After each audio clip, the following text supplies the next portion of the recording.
யோகிகள் சாமி சரி யோகத்தால் முக்தி அடைகிறாங்க. சரி, இப்படி அடைகிறதுனால உலக மக்களுக்கு என்ன நன்மை கிடைக்கிறது? இப்போ நீங்க ஒரு யோகி, நீங்க முக்தி அடைய போறீங்க முடிவில். இப்போ இல்லை, சரி யோகின்ட்டு நான் நினச்சிக்கணும் உடனே போய் கடவுள் கூட உட்காந்துக்க முடியாது. சரி, இது கற்பனை ஆயிடும். ஆமாம், நிஜத்தில் கடவுள் உனக்கு அழைப்பு கொடுக்கணும், அப்போதான் உனக்கு முக்தி மோட்சம்லாம். கடவுள் அழைப்பு வராத வரைக்கும் உன் வயசாகி நீ உடலை விட்டு உடல் தளர்ந்து போய் உடலை விட்டு உயிர் போனால் அது முக்தி இல்லை. கடவுள் அழைப்பு வரும். உண்மையான யோகியா இருந்தீங்கன்னா கடவுள் அழைப்பு வரும், அது வரைக்கும் நீ காத்திருக்கணும். ஆனால் நீ ஒரு யோகி, நீ கடவுளை அடையணும், அதுக்கெல்லாம் வழி தெரிஞ்சு போச்சு உனக்கு. ஆனால் நீ சும்மா இருப்பியா? நீ என்ன பண்ணுவ? இந்த உலகத்தில் இருக்கிற உன்னால் முடிஞ்ச வரைக்கும் கூப்பிட்டு அவனை நல்வழிப்படுத்துவேன். ஏன்? நீ நல்லவனை ஆனதால மற்றவன் நல்லவன் ஆகணும்னு ஆசைப்படுறேன்.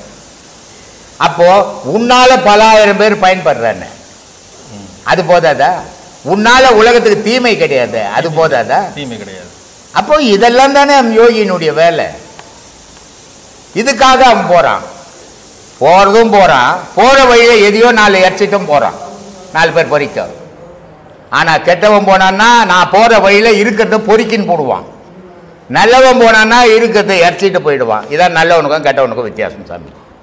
ராஜயோகத்தில் வலது நாசியில் சுவாசிக்கும் சூரிய கலையும் இடது நாசியில் சுவாசிக்கும் சந்திர கலையும் இயற்கையாக மாறி வருகிறது. சரி, இது மாதத்தில் எத்தனை முறை இந்த மாதிரி மாறுது? சூரிய கலையின் போது மனம் எதை நினைக்கின்றது? சந்திர கலையின் போது மனம் எதை நினைக்கிறது சார்? சூரியக்கலை சந்திரக்கலை மாசத்துல மாறுறதில்லை. ஒரு மாசத்துல மாறுச்சுன்னா சூரியக்கடை ஓடுச்சுன்னா உடம்பு கொளுத்தி ஏற்ற மாதிரி இருக்கும். சரி, ஒரு சந்திரக்கலை ஓடிச்சுன்னு வச்சுக்கோ, குளத்துல செத்து போயிட்டா எப்படி உப்பி போயிருக்கும், அது மாதிரி இருக்கும் உடல். அதனால 65 நிமிஷத்துக்கு ஒரு வாட்டி சூரியக்கலையும் சந்திரக்கலையும் இயற்கையாகவே மாறுது மனுஷனுக்கு. மாறும்போது தான் சூரியக்கலை ஏற்றின சூட்டை உடலுக்கு தேவையான அளவு எடுத்துக்கின்னு சந்திரக்கலை அதை மிதப்படுத்துது, பேலன்ஸ் பண்ணுது. சூரியனுடைய ஒளி நேரடியாக அந்த பூமிக்கு பட்டுதுன்னா பூமி சுக்குநூறாக வெடிச்சு போயிடும்.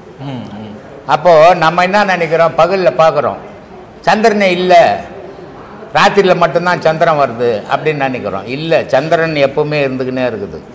சூரியனுடைய ஒளியால் சந்திரன் தெரியல, நட்சத்திரம் எப்பவுமே இருந்துக்கின்னு இருக்குது. சூரியனுடைய ஒளியால் பகலில் நட்சத்திரம் தெரியல, ஆனால் அதெல்லாம் எப்பவுமே இருந்துக்கின்னு இருக்குது.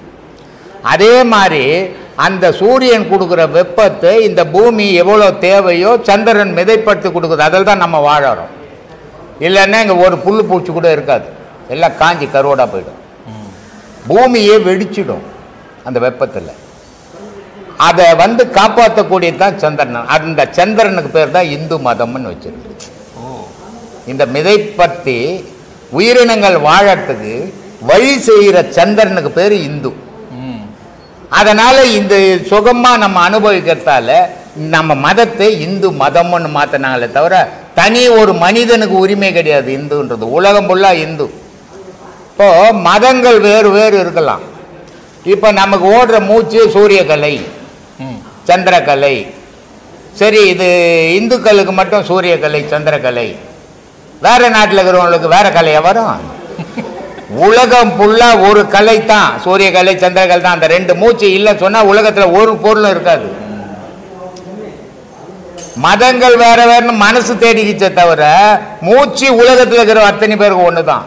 கடவுளுடைய படைப்பு உலகத்தில் உள்ள மனிதனுடைய அமைப்பு ஒரே அமைப்பு தான், நிறங்கள் தான் வேறுபட்டிருக்கும். அவன் எவ்வளோ பெரிய அறிவாளி இல்லை, ஒரு நாட்டில் ஒவ்வொரு மாதிரி ஆக்கி விட்டுருக்கலாம். ஒரே மாதிரி உலகத்தில் எங்கெங்க மனிதங்கிறான அத்தனை மனிதனும் ஒரே வடிவம் தான், ஆண பெண்ணு, ஒரே மூச்சு தான் 2. அது எந்த மனுஷனாக இருந்தாலும் எந்த மதமாக இருந்தாலும். அதனால் இந்த மூச்சு மிதைப்படுத்துறதால சந்திரகுலம்னா இந்து மதம் அப்படின்னு வச்சாங்க சாமி. இது எப்பவுமே மாறி மாறி மாறி மாறி மாறி ஓடிக்கின்னு இருக்கிறதால நம்ம உடல் மிதமாக இருக்கும். இதில் ஒரே ஒரு வித்தியாசம் என்ன அப்படின்னா, சூரியக்கலை அதிகமாக ஓடும்போது மனிதனுக்கு சோம்பல் ஏற்படும். சந்திரக்கலை மனிதனுக்கு அதிகமாக ஓடும்போது ஆசைகள் உருவாகும். இதெல்லாம் விஞ்ஞானம். விஞ்ஞானம்ன்றது மெஞ்ஞானத்துடைய தொடர்ச்சி தான் விஞ்ஞானம். ஏன்னா மெஞ்ஞானம்ன்றது ஒரு முழுமையானது, விஞ்ஞானம்ன்றது ஒரு குறையானது. இப்போ தான் ஆராய்ச்சின்னு இருக்கிறோம், இன்னும் முடிவடையலை. இப்போ முதல்ல விஞ்ஞானம் சொல்லிச்சு சூரியன் ஒன்று தான் உலகத்துக்கு அப்படின்னு சொல்லிச்சு. ஆனால் சித்தர்கள் சொல்கிறான் 1000 சூரியன் இருக்குதுறான்றான். ஆனால் அதை யாரும் ஒத்துக்கல அப்போ. ஏன்னா இவன் போட்டோ எடுத்து எழுதியெல்லாம் வைக்கிறது கிடையாது, இருக்கிறத பார்த்துட்டோன்னு சொல்லிட்டான். விஞ்ஞானம் தேடிக்கின்னு இருக்குது. இப்போ என்ன சொல்கிறான், ஒரு சூரியன் தான் சொன்னவன் போய் இப்போ 7 சூரியன் இருக்குதுன்றான். இது விஞ்ஞானம் சொல்லுது. அப்போது விஞ்ஞானம்ன்றது ஒரு கையளவு, மெஞ்ஞானம்ன்றது கடலளவு, முழுமை பெற்றது அது. இது இன்னும் இப்போ தான் ஆராய்ச்சி குழந்தை மாதிரி இது விஞ்ஞானம். அதனால் இதையும் அதை ஒப்பிடக்கூடாது. ஆனால் இந்த மூச்சினுடைய செயல்பாடுகள் என்னன்னா, அதிகமான சூரியகலை மூச்சு ஓடிச்சுன்னா உனக்கு சோர்வு வரும், தூங்கலாமான்ற எண்ணம் வரும். அதிகமான சந்திரகலை ஓடிச்சுன்னா இத்த வாங்கலாமா அத்தை வாங்கலாமா, இப்படி சம்பாதிக்கலாமா, அப்படி ஆசைகள் உருவாகும். இதுதான் சாமி வித்தியாசம். சொல்லுங்க. இப்போ இந்த சூரியகலையும் சந்திரகலையும் நடக்கும்போது நாம செய்ய வேண்டியது என்ன சார்?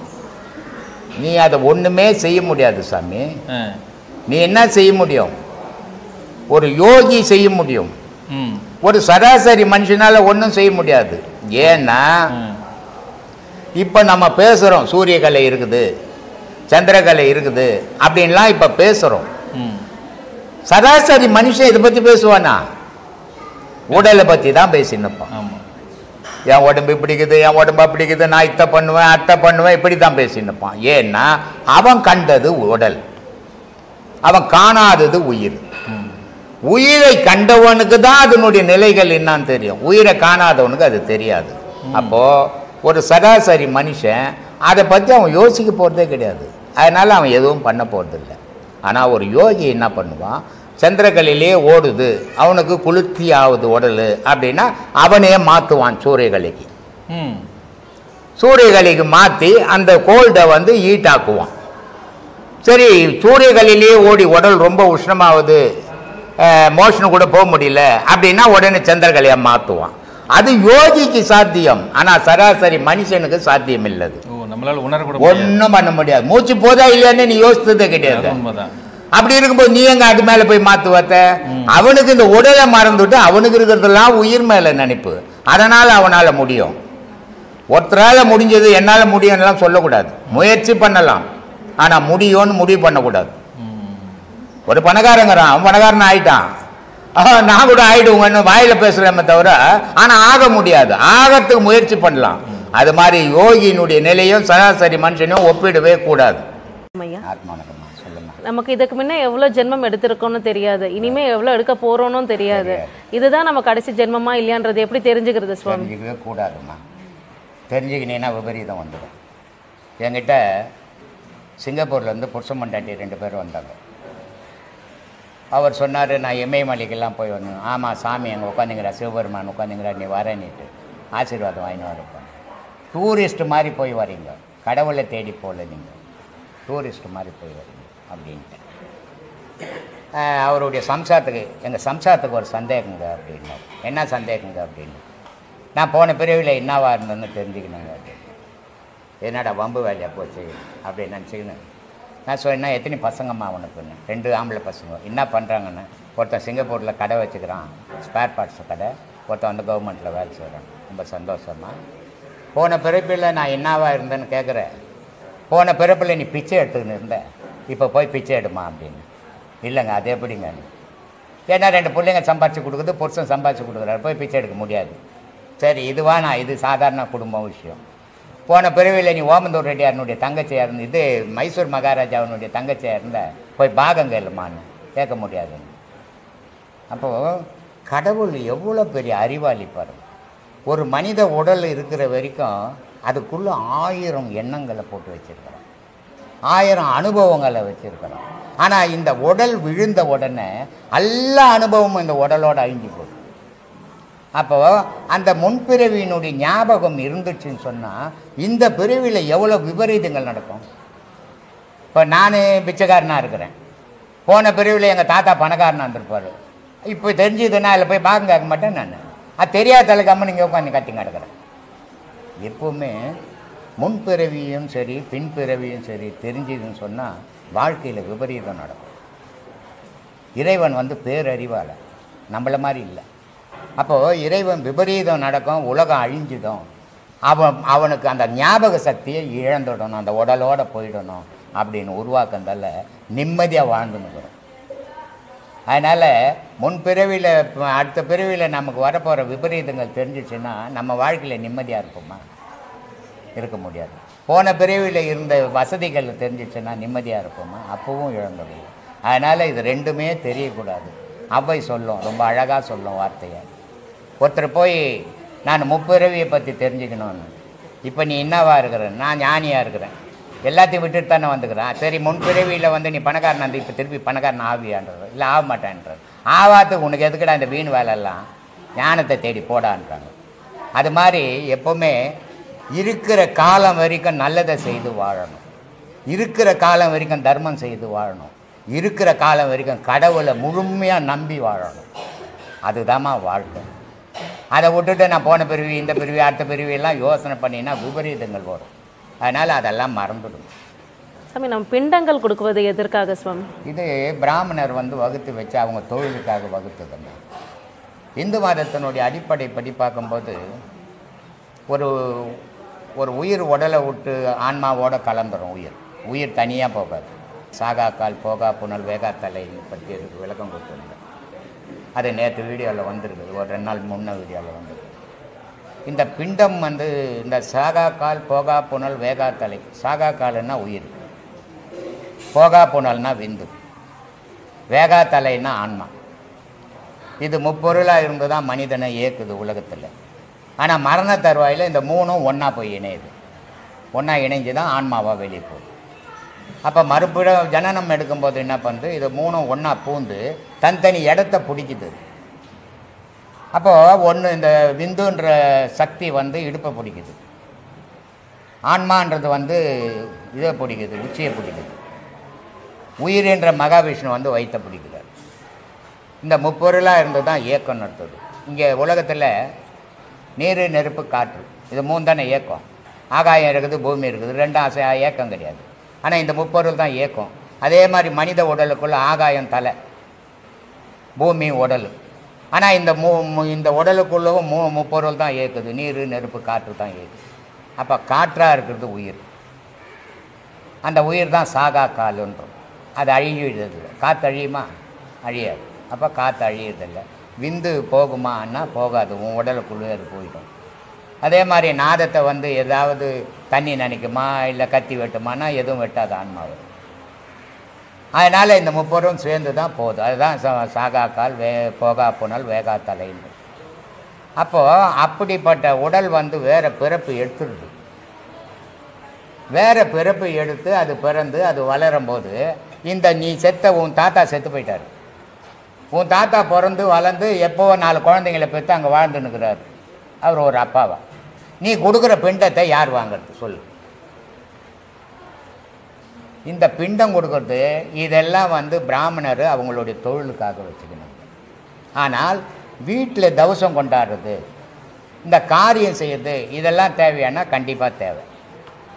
ஏன் தேவைன்னா, இப்போ என்னுடைய பேர பிள்ளைங்களுக்கு நான் தெரிவேன், எங்கள் அம்மா தெரிவாங்களா, எங்கள் அப்பா தெரிவாங்களா? தெரியாது. அப்போ இந்த மாதிரி காரியங்கள் பண்ணும்போது இவங்க தான் ஆயா, இவங்க தான் தாத்தா அப்படின்னு தெரியும். இதை காட்டி கொடுக்கறதுக்காக இந்த ஃபங்க்ஷனுங்கள் தேவை. ஆனால் இந்த பிண்டம் கொடுக்குறது, ஜண்டம் கொடுக்குறது, இதெல்லாம் வந்து யார் வாங்கிறது? எதோ அட்ரஸாக கொடுத்துக்கிறாரு, எங்கப்பா இந்த ஊரில் இருக்கிறேன் நானுன்னு. அது என்ன பிண்டம் கொடுத்தா வருஷத்துக்கு ஒரு வாட்டி தானே அவருக்கு பசி எடுக்கும். இதெல்லாம் நம்ம யோசித்தோம்னா தான் நமக்கு தெரியும். இது அவங்களுடைய தொழில்.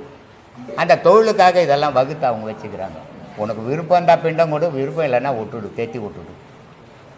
ஒரு ஐயரம்மா போன மாதம் முன் மாதம் வந்தாங்க. அவங்க உபதேசம் வாங்கியிருக்கிறாங்க. அவங்க வீட்டுக்காரங்க உபதேசம் வாங்கிக்கிறார், அவரும் பிராமின்னு. அவர் கேட்டார், இது மாதிரி கடன் ஓடம் வாங்கி இதெல்லாம் செய்யணுமா சாமின்னு. செய்யாத, உன்னை யார் செய்ய சொன்னாங்க? தேவையில்லாத கடன் வாங்கி செய்துட்டு பின்னாடி கஷ்டப்படாத. இந்த பிண்டம் கொடுத்து ஒன்று உங்கள் அப்பா சாப்பிட போகிறதில்லை அப்படின்னு. ஆனால் ஒரு மனிதனாகப்பட்டவன் தன்னுடைய தாய் தகப்பன் இருக்கிறாங்களோ இல்லை இறந்துட்டாங்களோ, அது ஆணாக இருந்தாலும் சரி பெண்ணாக இருந்தாலும் சரி தன்னுடைய தாய் தகப்பனை நினைக்காத மனித பிறவியே இல்லைன்னு வேணும். ஏன்னா இந்த தாய் தகப்பன் தான் இந்த உலகத்துக்கே ஒன்று அடையாளம் காட்டுவாங்க. கடவுள் அடையாளம் காட்டல ஒன்று, கடவுள் கூட அப்புறம்தான். அதனால தான் சொன்னான் மாதா பிதா குரு தெய்வம்னா. நீ உன்னுடைய தாய் தகப்பன் இல்லைன்னா இந்த உலகத்தில் நீ யாருன்னு தெரிய போகிறதில்லை. அப்போ இந்த உலகத்துக்கு அடையாளம் காட்டுறது உன்னுடைய தாய் தகப்பன் தானே. அதனால தானே நான் சொன்னேன், காலையில் கூட சொன்னேன், தாய் தகப்பனை வணங்குங்க, கண்டவ காலில் போய் விழாதீங்க அப்படின்னு சொல்லி. எப்போ ஒருத்தன் தாய் தகப்பனை வணங்குறானோ அந்த தாய் தகப்பனுடைய ஆசீர்வாதம் அவனுக்கு கண்டிப்பாக காத்து நிற்கும்.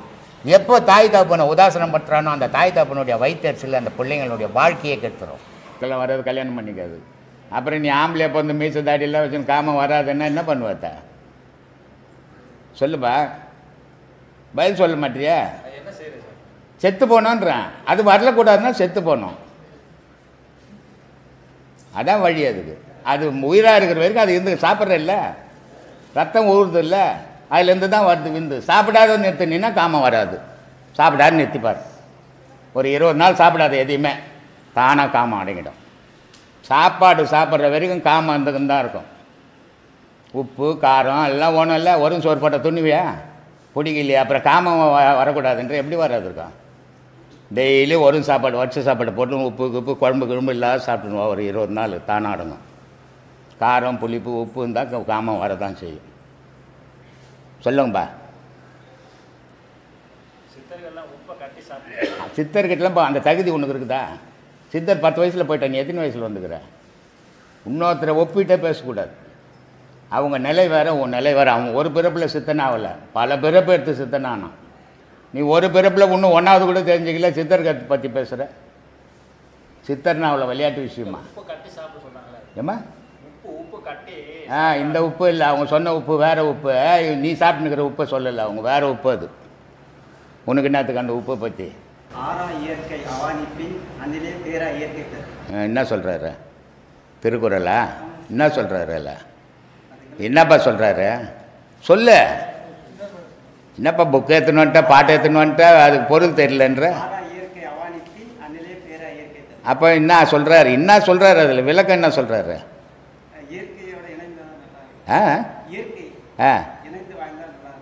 இயற்கையோட இணைந்து. ஆசை இல்லாத இயற்கையோட வாழ முடியுமா உன்னால? பின்ன அவர் சொல்லிட்டு போட்டார். அவர் நிலையில் இந்த ஊர் நிலைக்கு ஒத்துப்பாரு. அவர் சொக்காயில் இருந்தார், நீ அவுத்து போட்டு வாயம் பார்க்கலாம். ஊரில் இருந்த ஒருத்தரை ஒப்பிட்டு பேசக்கூடாது.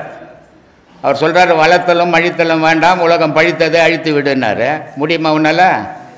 இங்கே சொன்னார் உலகத்தை ஒத்து போவாத, நீ தனித்து வாழுன்றாரு, இயற்கையோட வாழுன்றாரு. அங்கே என்ன சொல்கிறாரு? ஊரோட ஒத்துப்போ, இல்லைன்னா உன்னை கூப்பிட்டு கொட்டுன்னு கொட்டுவாங்கன்றாரு. அப்போ எதை எடுத்துக்கிற சொல்லு? எதை பார்த்து போகிற? அதனால் அவர் சொன்னது அத்தனையும் எல்லா மனுஷனுக்கும் பொருந்தாது. அவங்க நிலை வேறு, உயரமான நிலை. நம்ம நிலை எல்லாத்தையும் பண்ணி போட்டு ஒரு கால் சட்டி எடுத்துன்னு சுற்றின்னு வரோம் நம்ம. அதனால் நமக்கு முடியாது. எல்லாரோடையும் ஒத்து தான் போகணும். நான் அதனால தான் சொல்லுவேன், இந்த உபதேசம் வாங்குறீங்க, நான் உபதேசம் வாங்கிட்டேன், நான் ஞானி, எனக்கு ஓடுவானா பொண்டாட்டி வானா புள்ள குட்டினா இந்த பக்கமே திரும்பாதீங்கன்டுவேன். எல்லாமே செய்யணும், எதுலேயும் நீ ஒட்டாமல் செய்யணும். அதான் வாழ்க்கை, அதான் கடவுள் வழிபாடு. வீட்டை விட்டு ஓடி போகிறது, கடன் வாங்கி துண்ணு போட்டு வீட்டுக்கு பயந்துன்னு குடும்பத்தை நடத்த முடியாது ஓடி போகிறவன் தான் கடவுளை தேடி ஓடி போக மாட்டான். அவன் எங்கே போய் இமயமலையில் விட அவன் எண்ணெல்லாம் வீட்டில் தான் இருக்கும், உடல் தான் அங்கே இருக்கும். அதனால் சாதனைன்றது இருக்கிற இடத்துலேருந்து சாதிக்கணும், அதான் சாதனை. ஓடி போய் சாதிக்கிறது சாதனை இல்லை, அது பயம். அதனால் ஒவ்வொரு நிலையும் நம்ம நிலை என்ன, நம்மளுடைய குடும்பம் என்ன, நம்ம வாழ்க்கை என்ன, அதுக்கேற்ற மாதிரி போகணும். பெரிய மகான் சொல்லிக்கிறாரு, அப்படி போகிறங்கன்னா நீ வீட்டில் விட்டுடணும். அது முடியாத காரியம் இல்லையா? ஒருத்தர் என்கிட்ட வந்தார், எனக்கு யாருன்னு அவருக்கு தெரியாது, நான் யாருன்னு அவருக்கு தெரியாது. டீ கடைக்கார் சொன்னார் போலுக்குது அவர்கிட்ட, இது மாதிரி பாண்டு குருநாதர் அவருன்ட்டு. அவர் உட்காந்து நேராக உட்காந்துக்கிட்டா நேராக என்கிட்ட வந்தான், சாமி நான் இமயமலைக்கு போகிறேன் அப்படின்னா. எதுக்கு இமயமலைக்கு போகிறேன்? இமயமலைக்கு போனேன் என்ன சிவபெருமான் அங்கே உட்காந்துக்கிறாரு, உன்னை வாவான்னு கூப்பிட்டுக்குன்னு. குடும்பத்தை காப்பாற்றுறதுக்கு வக்கு இல்லை, பயந்து ஓடி போகிறோம், கடவுளை தேடி ஓடி போறியா? இருக்கிற இடத்துலேருந்து எவன் சாதிக்கிறானோ அவன் தான் சாமர்த்தியசாலி. ஓடி போய் சாதிக்கணுன்றவெல்லாம் சாமர்த்தியசாலி, பயம் அவனுக்கு. குடும்பத்தை ஒரு கையில் பிடிக்கணும், கடவுளை ஒரு கையில் பிடிக்கணும்.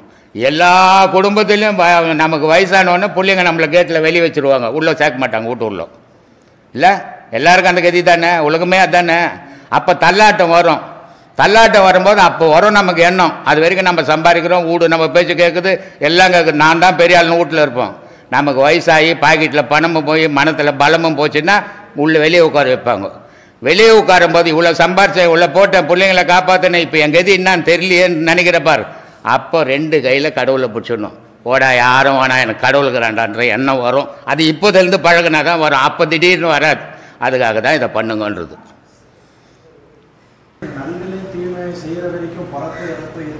எந்தே தீரும். இதனால தான் நீ எந்த வழியில் போறியோ அதுக்கேற்ற மாதிரி செயல் வந்துடும் உனக்கு. நல்ல பாதையில் போகும்போது, கடவுள் பாதையில், ஞானத்தில் இதிலெல்லாம் போகும்போது என்ன ஆகிடும், தானாகவே நீ கெட்டதுலேருந்து விலகினே வந்துடுவேன். இப்போ கெட்டதே செய்தீங்கன்னா நான் 10 பிறப்பு எடுத்த பிறகு நீ கடவுளில் சரினா நல்லதே செய்யும்போது 2 பிறப்பில் கடவுள்கிட்ட போய், இதான் வித்தியாசம். அப்போது நம்ம நல்லது கெட்டது செய்யும்போது நல்லா இருக்கலாம். நல்லதை செய்யும்போது, தர்மத்தை செய்யும்போது துன்பங்கள் வரும். ஆனால் அந்த துன்பத்தால் உனக்கு பாதிப்பு வராது. நான் தீமை செய்கிற பாரு, அதனால் பாதிப்பு வராது. வந்துச்சுன்னா நீ திருப்பி எழுந்துக்கவே முடியாது. அதனால் முடிஞ்ச அளவுக்கு நன்மை செய்யலாம் பரவாயில்ல, தீமை செய்யாமல் போங்க, அதுவே பெரிய புண்ணியம்.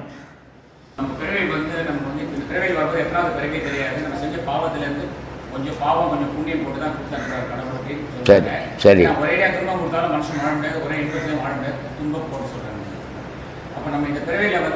வள்ளுவர் சொல்கிறாரு, ஊடலுக்கு பின் கூடலுன்றாரு.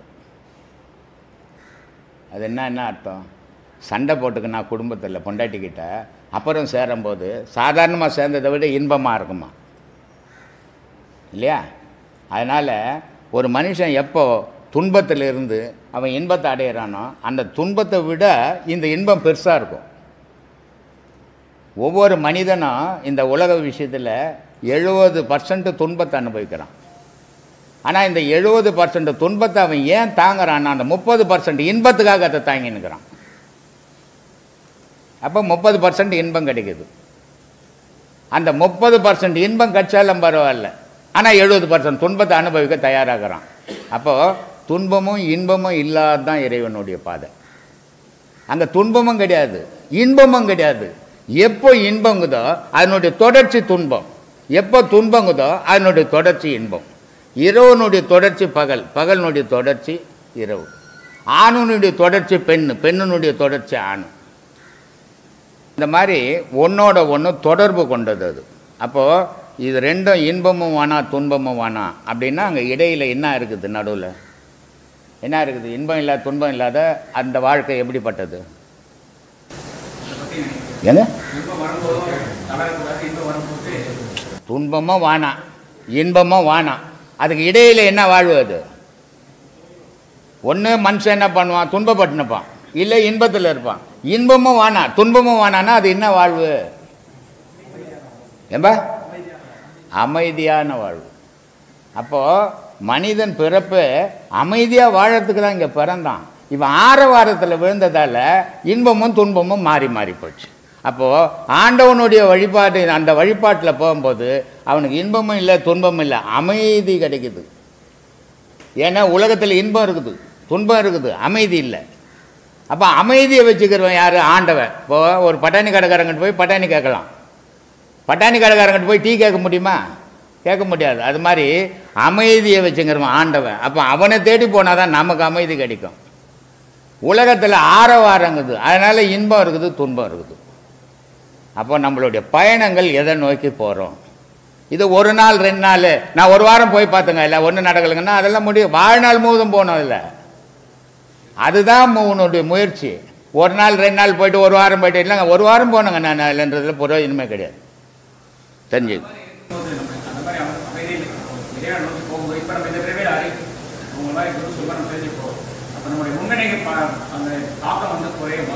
கண்டிப்பாக கண்டிப்பாங்க. இப்போ ஒரு துணி போட்டுன்னுக்குறோம் இல்லையா, அந்த துணி மில்லிலேருந்து வரும்போது பல்ச்சின்னு வந்தது, பால் மாதிரி இல்லையா, அதை ஒரு வாட்டி கட்டிட்டோம், நம்ம துவைக்கிறோம் கொஞ்சம் வெள்ளையாக இருக்குது.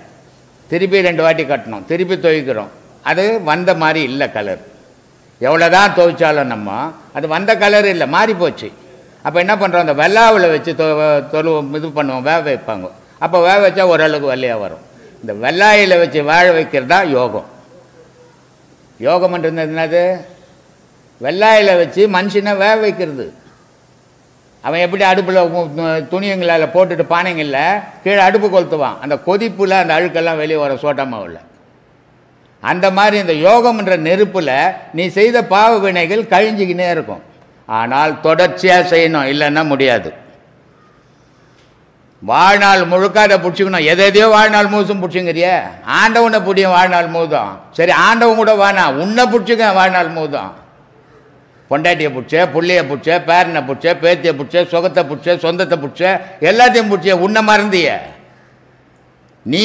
உனக்குள்ளே இருக்கிற பொருள் இல்லைன்னா பொண்டாட்டி இல்லை, புள்ள இல்லை, சொத்து இல்லை, சுகம் இல்லை. அப்போ உன்னை வாழ வச்சுங்கிற பொருளை நீ என்னைக்காவது நினச்சி பார்த்தியா ஒரு நாள்னா?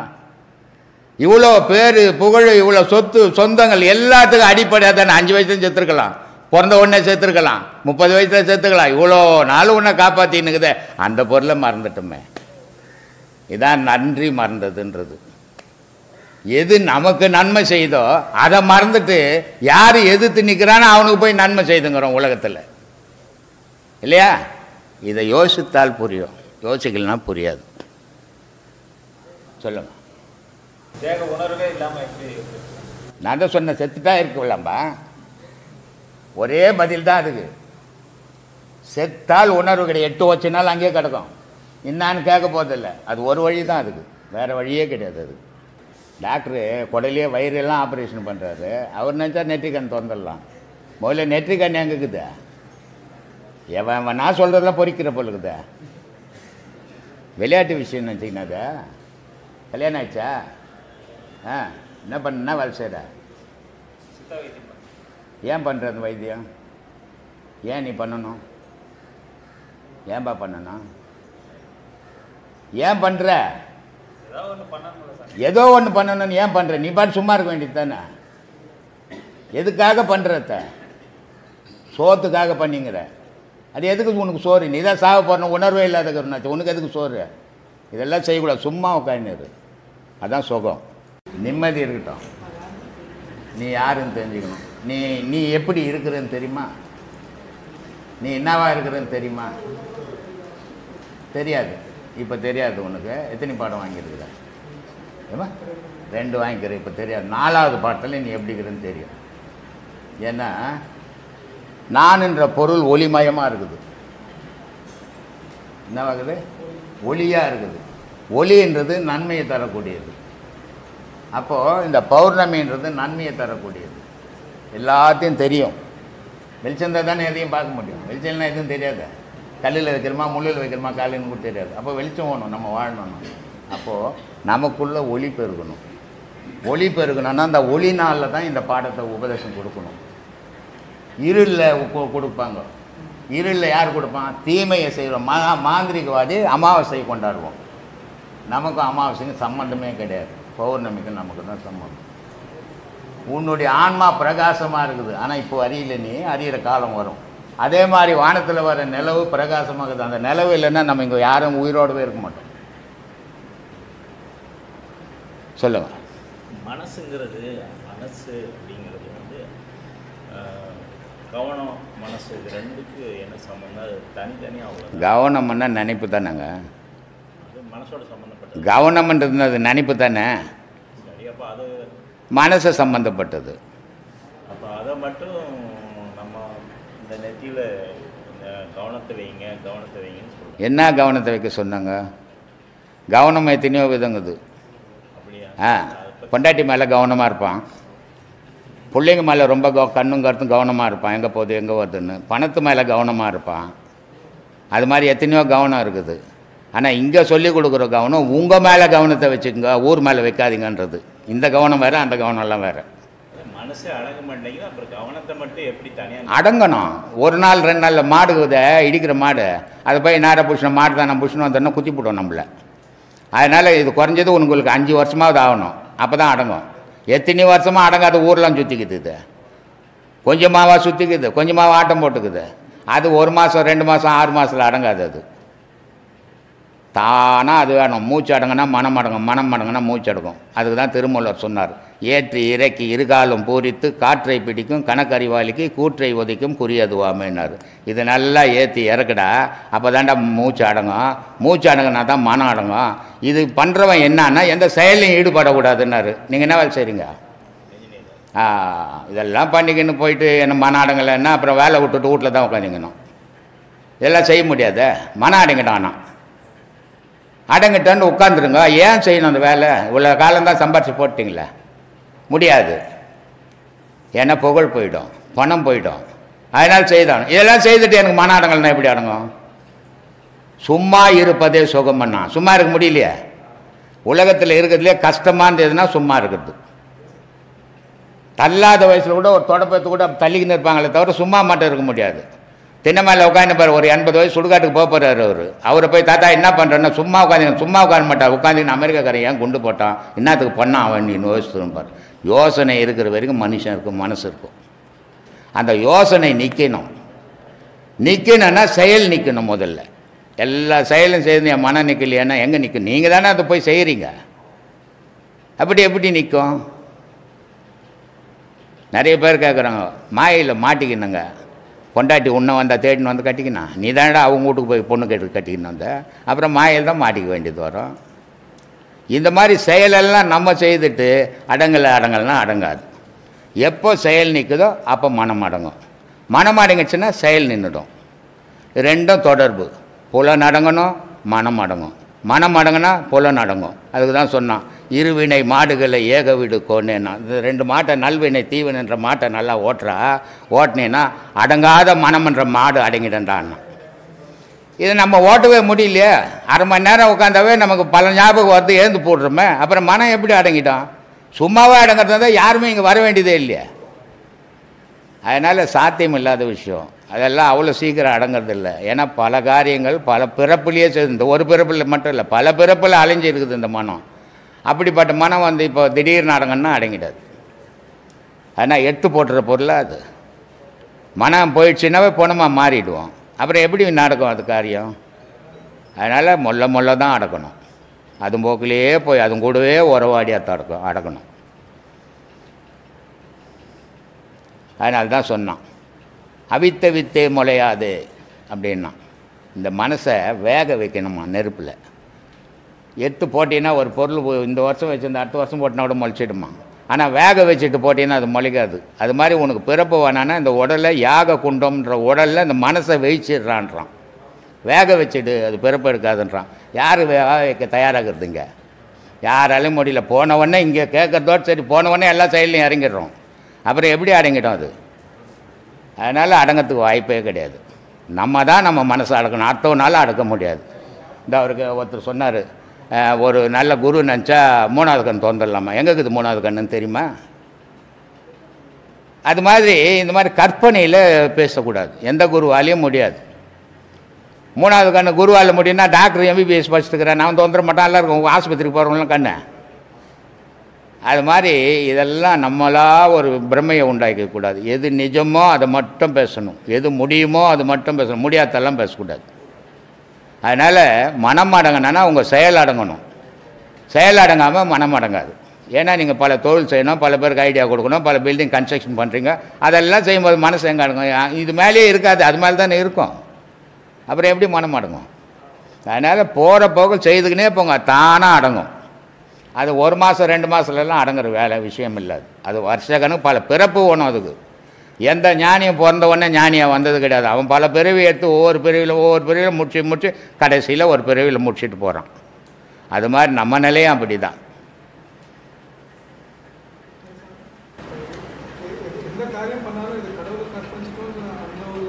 மனப்பக்குவத்தோடு செய்தோம்னா நல்லது. நான் செய்தேன், என்னால் முடியும் அப்படின்ற நினைவு இல்லாமல் இது முடிஞ்சதும் கடவுளால் முடிஞ்சது, இதை செய்யறதும் நான் கடவுளால் செய்கிறேன் அப்படின்ற எண்ணம் எடுத்துனா முன்னாலன்றது இல்லாமல் போயிடும். அப்போ நானுன்றது அழியும். அதுதான் முக்கியம். நானுன்றது இருக்கிற வரைக்கும், அகங்காரம் இருக்கிற வரைக்கும் ஆன்மீகம் யாருக்கிட்டும் தலை தூக்காது. அது நிச்சயம்.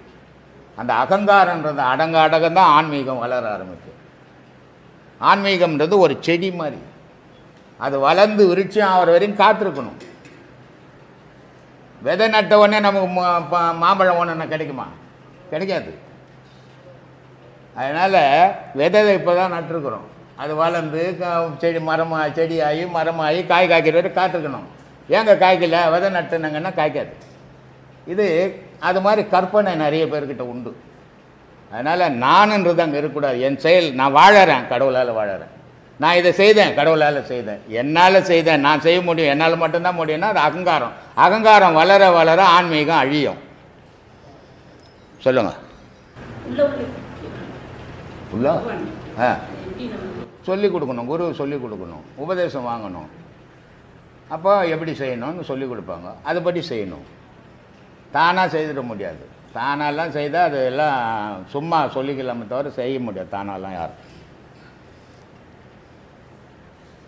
வழி தெரியாமல் இதெல்லாம் பயணம் பண்ண முடியாது. ஏன்னா யோகாசனம் அதெல்லாம் டிவியில் பார்த்து புக்கில் படித்து கூட பண்ணிடலாம்.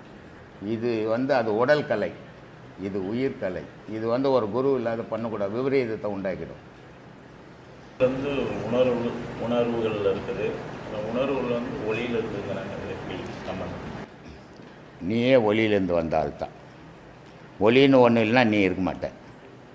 அந்த ஒளி உனக்குள்ளே இருக்கிறதால ஒவ்வொன்றா உருவாகுது, மறைமுகமாக இருந்து ஒன்று செயலாக்குது. அந்த செயல் அந்த விந்துல, தாய் தகப்பனுடைய விந்துல அந்த உடல் எப்படி உருவாச்சோ அதுக்கேற்ற மாதிரி அந்த செயல். இப்போ நாய் உடலுக்குள்ளே ஒரு உயிர் இருக்குது, சிங்கத்தினுடைய உடலுக்குள்ளே ஒரு உயிர் இருக்குது. ரெண்டுமே உயிர் தான். ஆனால் சிங்கத்தினுடைய செயல் வேறு, நாயினுடைய செயல் வேறு. இது ஏன் அப்படின்னா அந்த விந்து அது மாதிரியான உடல், அது மாதிரியான அமைப்பு, அதுக்கேற்ற மாதிரி அந்த உயிர் செயல்புரியுது. இதனுடைய விந்து அது மாதிரி, இதனுடைய உடல் அமைப்பு அது மாதிரி, அதுக்கேற்ற மாதிரி அது செயல்புரியுது. மனித உடல்லையும் அப்படி தான். தாய் தகப்பனுடைய விந்து எப்படியோ அந்த பிள்ளையினுடைய குணாதிசயங்கள் அப்படி தான் இருக்கும். தாய் தப்ப ரொம்ப ஆசை அளவு மீறி இருப்பாங்க. அதனால தான் சொல்லுவாங்க, ஒரு தாய் தப்ப புனரல் பண்ணும்போது கண்ட விஷயத்தை பேசக்கூடாது, தாய் கர்ப்பத்தில் இருக்கும்போது கண்ட விஷயத்தை சொல்லக்கூடாது. ஏன்னா அந்த கர்ப்பத்தில் இருக்கிற குழந்தைக்கு அது போயிடும். அது பிறந்த உடனே நல்ல தாய் தப்பனாக இருந்தால் கெட்ட குணங்கள் வந்துடும். அந்த குணத்துக்கு ஏற்ற மாதிரி அவன் சொல்லுவான். அதுக்கு தான் சொல்லுவான், நல்ல தாய் தப்பனுக்கு பிறந்த புள்ளியாடா இதுன்னுவாங்க. இந்த மாதிரி அந்த விந்துலேருந்து ஏற்பட்ட உடல், அதிலேருந்து ஏற்படுற எண்ணம், அதிலேருந்து ஏற்படுற கற்பனை, இதெல்லாம் செயலாக மாறுது. இதெல்லாம் அடங்கணும்னா மனம் அடங்கணும். மனம் அடங்காத ஒன்றுமே பண்ண முடியாது. மனம் ஒரு விதத்தில் அடங்க முடியாது. கோயிலுக்கு போய் சாமி கும்பிட்டேன் மனம் அடங்கிச்சோன்னா அடங்காது. ஒரு குருக்கிட்ட போய் உபதேசம் வாங்கின, ஒரு உபதேசம் 2 உபதேசம் வாங்கின, மனம் அடங்குச்சுன்னா அடங்க முடியாது. நாதம்ன்ற ஒரு பொருள் இருக்குது. ஜோதி கூட மனத்தை அடக்கிற ஆற்றல் கிடையாது, நாதம் மட்டும் மனத்தை அடைக்கிடும். ஆனால் நாதம் மனத்தை அடக்கும் போது உன் செயல் நின்று போய்டும், நீ சம்பாதிக்கலாம் முடியாது. எங்கன்னா சுற்றி சுற்றி படுக்க தான் செய்யும். அந்த மாதிரி நிலை ஏற்றுக்கோ, அப்போ தான் மனம் அடங்கும். ஏன்னா அதுக்கு தான் மனத்தை அழிக்கிற ஆற்றல் உண்டு. ஜோதி கூட அந்த ஆற்றல் கிடையாது. அவ்வளோ நாள் காத்திருக்கணும் நீங்கள். இதெல்லாம் வராது. ஏதோ ஒரு நாளில் மந்திரத்தில் பண்ணுற விஷயமெல்லாம் கிடையாது. இது நல்வினை இருந்தாலும் பிறந்துக்கினே இருப்பேன் அதை தீக்கிறதுக்கு, தீவினை இருந்தாலும் அதை தீக்க பிறந்துக்கினே இருப்பேன். அப்போது ரெண்டும் இல்லாத நிலை தான் இறைநிலை. அப்போ தான் பிறப்பு நிற்கும். 2 இருந்தாலே பிறப்பு வந்துக்கினே இருக்கும். நல்வினை செய்ததால் தான் நீங்கள் வந்திருக்கிற. ஏன்னா இந்த நாட்டம் வருது.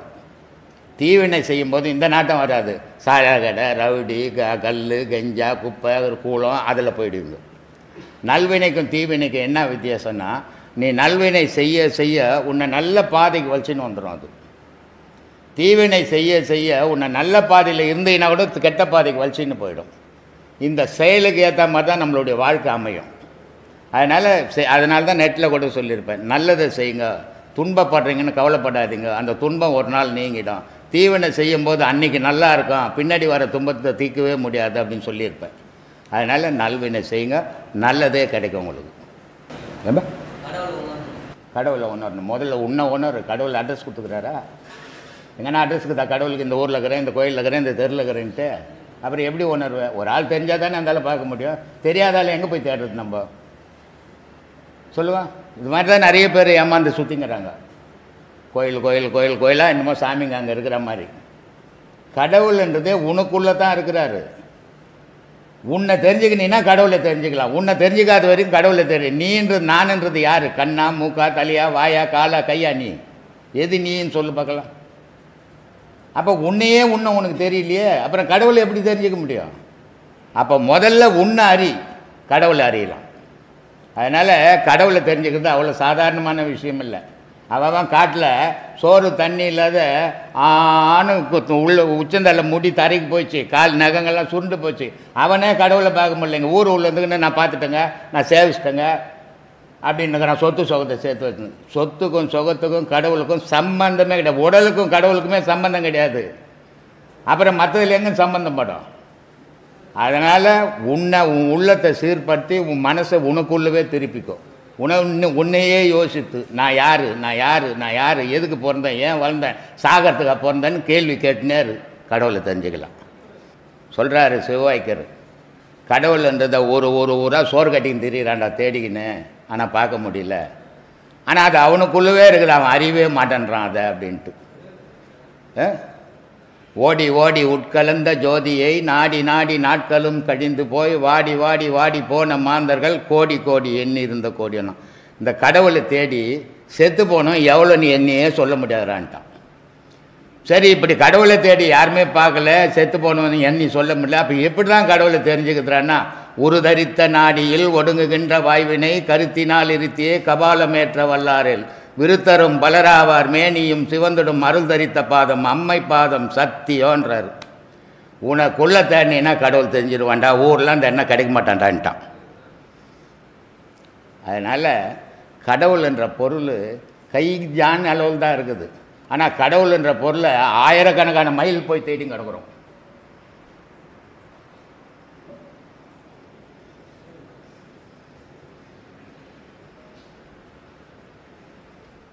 நெட்டில் சொல்லிக்கிறீங்க ஒரு உபதேசம்லாம் பத்தாது அப்படின்னு சொல்லிக்கிறீங்களே, நாங்கள் ஒரு உபதேசம் தான் எப்படி அப்படின்னு கேட்டார்.